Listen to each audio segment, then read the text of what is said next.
When you take a photograph of a really chaotic scene, like a bustling, overwhelming city street, or maybe a terrifyingly stormy ocean, the very act of putting a frame around it fundamentally changes what it is. Oh, absolutely. It gives it boundaries. Right. You are taking something wild, something completely unpredictable, and you are giving it edges. You're deciding where it begins and where it ends, which, suddenly makes it safe to look at. Yeah, you can finally process it. Exactly. So welcome to this deep dive. Today, we have a really fascinating mission for you. We are exploring the intense, almost biological human obsession with making sense of tragedy. And chaos, really. Yeah, chaos. Like when the unthinkable happens, how do our brains actually process it?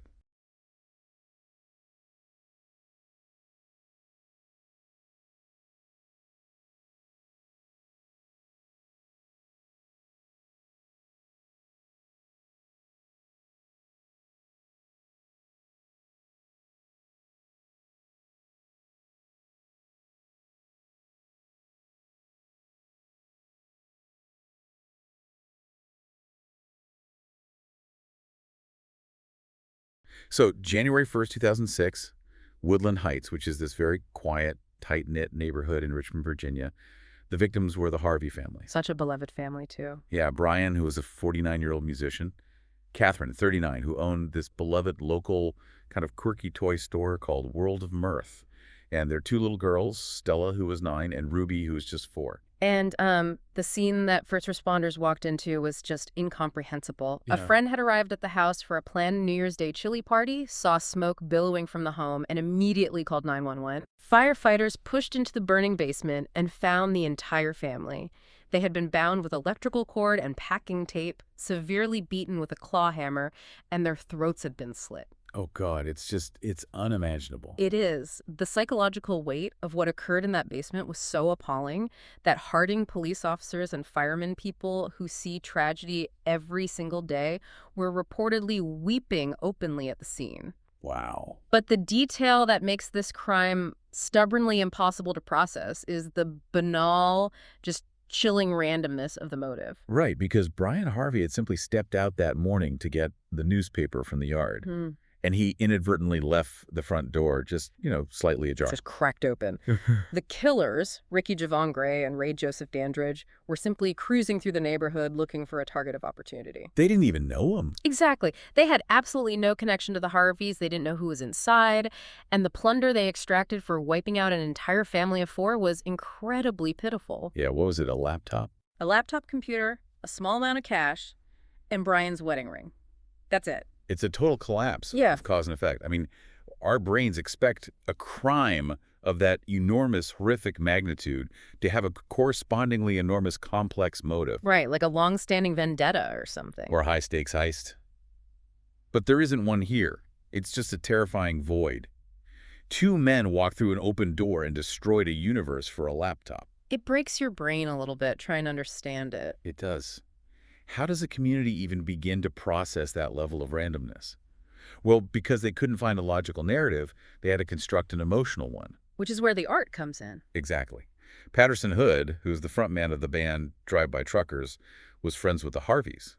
He sat down and wrote a song about the event called 2 Daughters and a Beautiful Wife. And the genius, and really the psychological necessity of that song, lies entirely in what Hood leaves out of it. What do you mean? Well, he explicitly stated in interviews that he couldn't find any closure or meaning in the literal facts of the horror. Staring at the reality of that basement offered nothing but despair. So he just didn't write about the basement. Right. His song intentionally bypasses the gruesome reality entirely. He crafts this death or a dream narrative. The lyrics just picture the family lounging in bed on a lazy Saturday morning, sort of floating away. Oh, wow. Yeah, he relies on the comforting iconography of a peaceful, heavenly reunion. He basically manufactured a frame of beauty to bypass a reality that was just too dark to look at directly.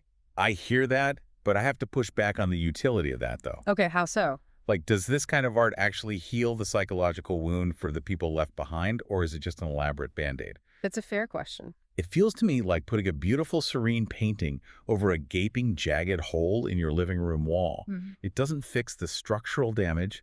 It doesn't explain the senseless loss of life. No, it doesn't. It just distracts you from looking into the dark, terrifying void of why the hole is there in the first place. Well, I'd argue that is the exact friction point of grief. The painting doesn't fix the drywall, no. The structural damage definitely remains. Right. But the painting stops the freezing wind from blowing into the room so the people inside can survive the night.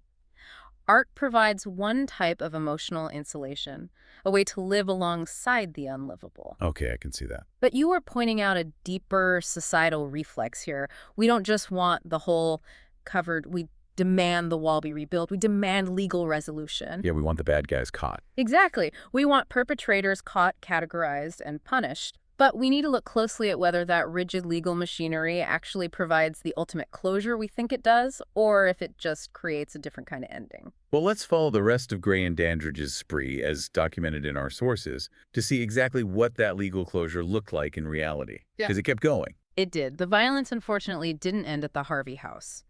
On January 3, the pair committed a home invasion in Chesterfield, though those victims thankfully survived. But then, just a few days later. Yeah, on January 6th, police discovered the Baskerville-Tucker family dead in their home.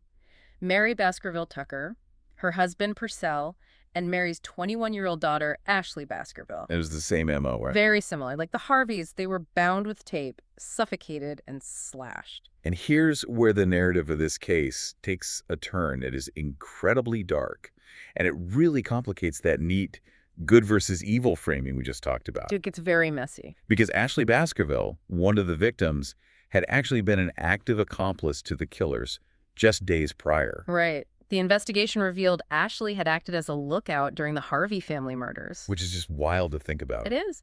When she was found dead, she was actually wearing Brian Harvey's stolen wedding band. And during the robbery of her own parents' home, she initially posed as a victim to help Gray and Dandridge, but Gray later testified that things escalated and got out of hand. So they turned on her. Yeah, he decided he was tired of her, so he killed her along with her parents and stole their car. Just brutal. Eventually, the spree collapsed, and both men were apprehended. Dandridge pleaded guilty to his role and received a sentence of life in prison without the possibility of parole. But Ricky Gray faced a different fate. He was sentenced to death for his crimes. He was, yeah. And looking at the historical record of Ricky Gray's execution, regardless of where anyone listening stands on the politics of capital punishment or the Supreme Court's denial of his final stay, the justice system essentially provided a definitive, rigid, full stop to the chaos. A very literal ending. Exactly. On January 18, 2017, at 9:42 p.m., Gray was executed by lethal injection at the Greensville Correctional Center in Virginia. Using a combination of midazolam and potassium chloride. Right. And the state asked if he had any final words before the sentence was carried out. Gray responded with a single word. He just said, "Nope." So, the system processed the chaos, categorized the perpetrators, and executed a final, irreversible judgment. That is the ultimate legal neatness. The monster is gone. The story is over. Exactly. But to understand the true value of that finality, we really have to look at the psychological alternative. The ones that don't get solved. Right. What happens to a community when they are utterly denied that neat ending? If we look at the 1984 murder of Edna Harvey in Ipswich in the UK, we can see exactly how destructive the absence of an ending can be. And just to clarify for you listening, there is absolutely no relation to the Harvey family in Virginia. It is just a very tragic coincidence of name here. Right. Completely separate cases. Edna Harvey was an 87-year-old widow living alone in a ground floor flat. And in August of 1984, neighbors noticed smoke coming from her apartment. First responders found Edna asphyxiated on a charred mattress. That's horrifying. Investigators categorized it as a panic killing. The working theory was that an intruder broke in, expecting an empty house to burgle, was startled by Edna, killed her in a blind panic, and then clumsily tried to set the room on fire to destroy evidence before fleeing into the night. And sparked a massive investigation. Huge. Over 60 police officers conducted an astonishing 2,500 interviews in the community. And they found absolutely nothing. Nothing. Even after a modern technological review of the evidence in 2014, the case remains an absolute mystery over 3 decades later. The killer just vanished like a ghost. The collateral damage created by that ambiguity is just staggering to read about. Our sources detail how an upstairs neighbor of Edna's, a man who lived right there in the building, actually took his own life as the investigation dragged on. Oh, that is so tragic. He left a note explicitly declaring his innocence. There was zero physical evidence he was involved, but he was utterly crushed by the mere weight of the community's suspicion. It just ate him alive. The endless dread of this unsolved crime floating in the air destroyed him. And I have to ask you, the listener, to weigh these two outcomes against each other. Is the grim, absolute certainty of Ricky Gray's execution somehow more tolerable for the human psyche than the 36-year void of Edna Harvey's unsolved murder? It's a dark choice to make. It feels like the difference between a jump scare in a horror movie versus a creeping, endless dread. A jump scare is terrifying, it shocks your nervous system, but then it ends. The threat is gone. Right. The creeping dread is a monster that never reveals itself, which means every single shadow in the room feels permanently dangerous. And the physiological response to those two scenarios is entirely different. A jump scare triggers a massive spike in cortisol and adrenaline, but once the threat is neutralized, once the killer is caught or executed, your body metabolizes those stress hormones. You can relax. Exactly. But the creeping dread of an unsolved murder means the cortisol levels never drop. The community lives in a state of chronic psychological hypervigilance. Which has to be exhausting. It is. And that desperation to escape the creeping dread, to finally turn off that anxiety, is incredibly powerful. Powerful enough to become dangerous. Dangerous how? Well, when a community can't tolerate a 30-year void, they will eventually force a neat narrative onto a messy reality just to feel safe again. Oh, I see. We see the ultimate chilling manifestation of this in the Maria Rudolph case. Oh, this case. This takes us to December 1957 in Sycamore, Illinois. 7-year-old Maria Rudolph is playing outside in the snow with her friend Kathy Sigmund. Just a normal winter day. Exactly. And a young man with blonde hair and a distinct gap in his teeth approaches the two girls. He tells them his name is Johnny, and he offers to give them piggyback rides. So unsettling. Kathy runs inside her house for just a minute to grab her mittens. When she comes back out, Maria and Johnny are completely gone. 5 months later, Maria's remains are discovered over 100 miles away, and the town of Sycamore is entirely paralyzed by this. And for decades, it remained an agonizing open wound of a cold case. The creeping dread you mentioned completely defined the town. Until a suspect came along. Right. Decades later, a perfect suspect finally emerged to give them the ending they craved. Jack McCullough, who back in 1957 went by the name John Tessier.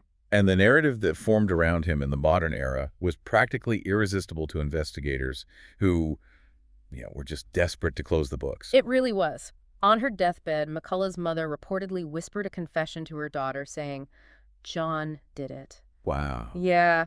There were neighborhood rumors of his inappropriate behavior over the years, and an ex-girlfriend suddenly provided an unused train ticket she had found hidden behind a framed photograph. That's straight out of a movie. Exactly. This ticket seemed to conveniently destroy his 1957 alibi, which was that he had traveled by train to Chicago that exact day for military induction. It is the ultimate true crime podcast script. It has the deathbed confession, the hidden clue behind the picture frame, the creepy local outcast. Yeah. In 2012, 55 years after Maria was taken, Jack McCullough was convicted of her murder. And the media absolutely ate it up. They did, dubbing it the oldest solved cold case in American history. The town of Sycamore finally had its closure. The monster was named and put behind bars. The jump scare was over. Well, the only problem was that the unyielding facts completely ruined their perfect story. Right. That neat narrative they constructed was entirely false. When a new prosecutor dug into the original, ignored FBI files from 1957, the physical evidence proved beyond any shadow of a doubt that Jack McCullough was innocent of the crime. He was completely exonerated and released in 2017. He was. So how does the justice system get something that monumentally wrong? Like, what is the actual mechanism of that failure? It comes down to confirmation bias, warring against the stubborn laws of time and space. Okay, break that down. Well, the timeline of Maria's abduction was very firmly established in 1957 by multiple eyewitnesses, including her own family members who were keeping track of time that evening. She was taken between 6:30 and 7:00 p.m. in Sycamore. But the original FBI files contained phone company records proving that John Tessier placed a collect telephone call from a very specific phone number, 29297, at a post office in Rockford, Illinois. The time stamped on that collect call was exactly 6:57 p.m. And the geography of Illinois just doesn't allow him to be the killer. Not at all. The drive from Sycamore to Rockford is 24 miles. Even today, hopping on modern paved highways in a model car, that drive takes 31 minutes. Exact. In 1957, driving a heavy 1950s vehicle through winter weather, It is physically impossible for him to have abducted Maria after 6:30 p.m. in Sycamore and made a collect call 24 miles away at 6:57 p.m. It's just physics. But the modern investigators didn't necessarily set out to maliciously frame an innocent man. They succumbed to cognitive dissonance. They wanted the closure so badly. They wanted it so badly that they intentionally manipulated the timeline in their own minds. They convinced themselves the family's clocks must have been wrong. They willfully ignored the sworn testimony of Maria's parents. Which is just crazy. They tried to push the estimated abduction time earlier and earlier in the afternoon, brushing aside established facts just to make the phone records fit their suspect.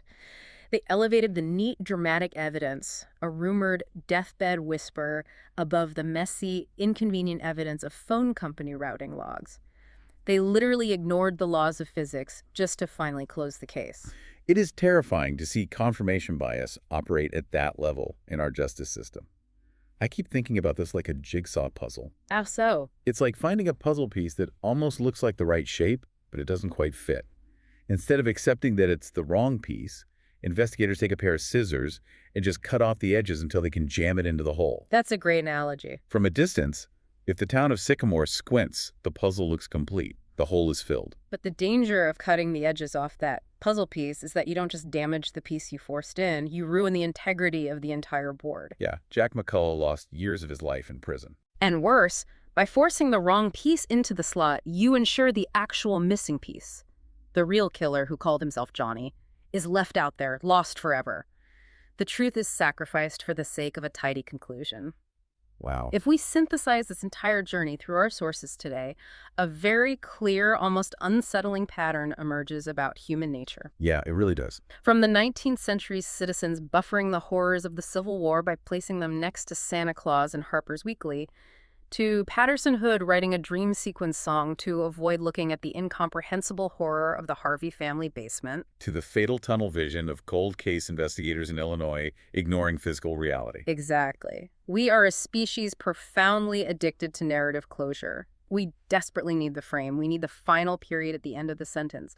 Without it, the world simply feels too vast and too dangerous to navigate. That brings me to a final thought for you to chew on as we wrap up today. Our sources briefly touch on the phenomena of modern internet sleuths, specifically the massive community surrounding the unsolved JonBenet Ramsey case. Oh, that's a deep rabbit hole. It is. If you have ever fallen down that particular online rabbit hole, the endless debates and the clinical acronyms they use on those message boards, RDI for Ramsey's did it, BDI for Burke did it, IDI for Intruder did it. Just endless analyzing. You have thousands of people, decades after the fact, endlessly arranging and rearranging the puzzle pieces, fighting over the edges. So when we obsess over these true crime theories, when we demand perfectly tidy endings and argue passionately over who is right, we have to ask ourselves a hard question. What's that? Are we actually looking for the objective truth? Or are we just desperately searching for a bedtime story? A neat, comforting narrative frame that we can place around the terrifying chaos of the world, just so we can finally sleep at night. That is the question, isn't it? It really is. The next time you find yourself captivated by a tragedy in the news or on a podcast, ask yourself, are you looking at the picture or are you just gripping the frame? Thanks for joining us on this deep dive. Keep questioning the narratives.